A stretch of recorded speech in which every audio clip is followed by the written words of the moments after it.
ధ్యానం చేయండి. అందరూ ఆరోగ్యంగా ఉండాలని, అందరూ ధ్యానం చేస్తూ ప్రతిరోజు ధ్యానం చేస్తూ మనకు 3 పూటల ఎలాగైతే తిండి అవసరమో ఈ ఆత్మకు కూడా 2 పూటల ధ్యానం ఖచ్చితంగా అవసరమవుతుంది. అందరూ ప్రాక్టీస్ చేయండి. ప్రతిరోజు ఆరోగ్యంగా, ఆనందంగా, చాలా హ్యాపీగా ఫ్యామిలీతో కలిసి ఉండాలని మీ ప్రమాదని. ముందుగా బ్రహ్మర్షి పితామహ పత్రి సార్కి, స్వర్ణమాల పత్రి మేడం గారికి నా హృదయపూర్వక ధన్యవాదాలు. నాకు ధ్యానాన్ని పరిచయం చేసిన సిద్ధేశ్వర్ సార్ గారికి నా హృదయపూర్వక ఆత్మ ప్రణామాలు. ఇప్పుడు అందరూ పూజలు పూజలు పూజలు, ప్రతి పండక్కి పూజలు, అమావాస్య పౌర్ణమి పూజలు ఇలా చేస్తూ ఉంటారు కదా. అదే అమావాస్య ధ్యానము, పౌర్ణమి ధ్యానము అలా చేయండి, మీకు అర్థమవుతుంది. అమావాస్య ముందు 3 రోజులు, అమావాస్య రోజు, అమావాస్య తర్వాత 3 రోజులు, ఈ 7 days చాలా ఎనర్జీస్ ఉంటుంది ఈ భూమి మీద. కొత్తగా చేసేవాళ్ళు ఈ 7 days మధ్యలో చేసి ప్రాక్టీస్ చేయండి. అంటే మామూలు టైంలో కూడా ఉంటుంది ఎనర్జీస్, కాదనట్లేదు. ఇప్పుడు మామూలుగా అయితే సీఎం ఇక్కడ మన ఇంటి దగ్గర వస్తే ఎలా ఉంటుంది, మనం సీఎం దగ్గరికి వెళ్తే ఎలా ఉంటుంది చెప్పండి. అది అమావాస్య రోజు మనకు ఎనర్జీస్ చాలా బాగుంటుంది. అప్పట్లో చేయండి. కొత్త 1 గంట తో బాగా కనెక్ట్, భగవంతుతో కనెక్ట్.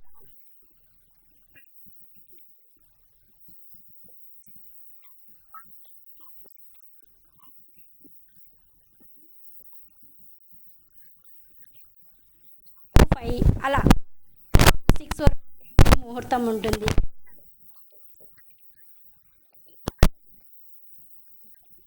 అయినా ఓకే. లోపల ఆ లోపల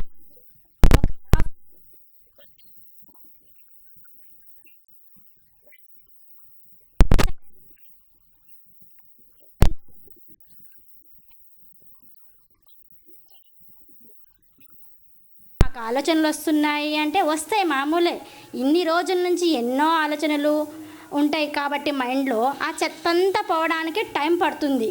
ఇప్పుడు మామూలుగానే చెప్తాము, నర్సరీ నుంచి ఎన్ని సంవత్సరాలు ఉంటుంది, ఒక 5 years అనుకో. 5 years నుంచి డిగ్రీ కావాలంటే ఎన్ని సంవత్సరాలు పడుతుంది.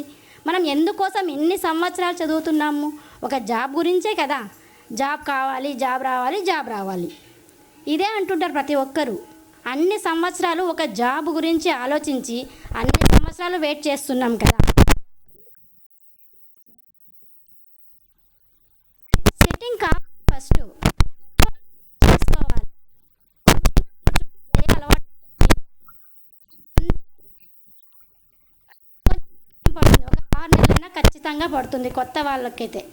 మామూలుగా మెడిటేటర్కి అయితే ఇంకే పర్వాలేదు, ఇంకా మామూలుగా చేస్తూనే ఉంటారు కదా, ప్రాక్టీస్లోనే ఉంటారు కాబట్టి చాలా బాగుంటుంది. వాళ్ళకి కూర్చున్నప్పుడే వాళ్ళకు మెడిటేషన్లో ఇంకా డెప్త్కి వెళ్ళిపోతూ ఉంటారు.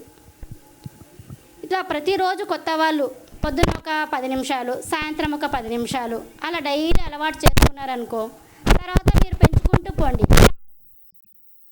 అలా చేస్తూ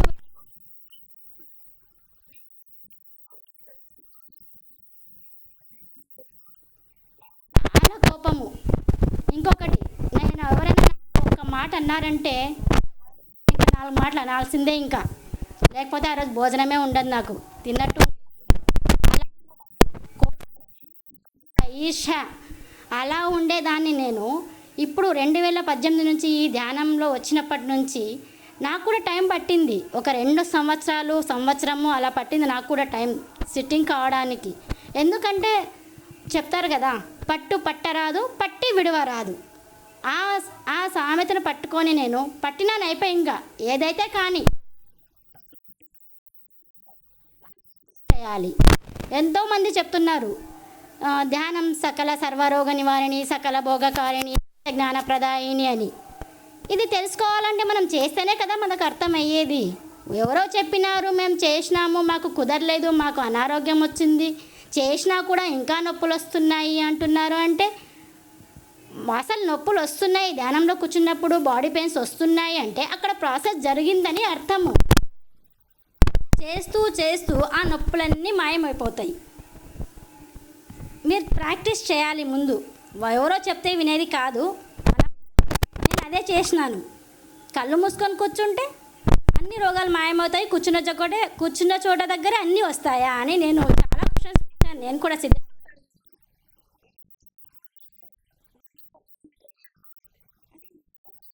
నాకు ఎప్పుడు ఉన్నాము, ఇప్పుడు ప్రేమతత్వంతో ఉన్నాము, క్షమించడం నేర్చుకున్నాం. మెయిన్గా ఈ ధ్యానం ద్వారా క్షమించడము, క్షమాపణ అడగడము,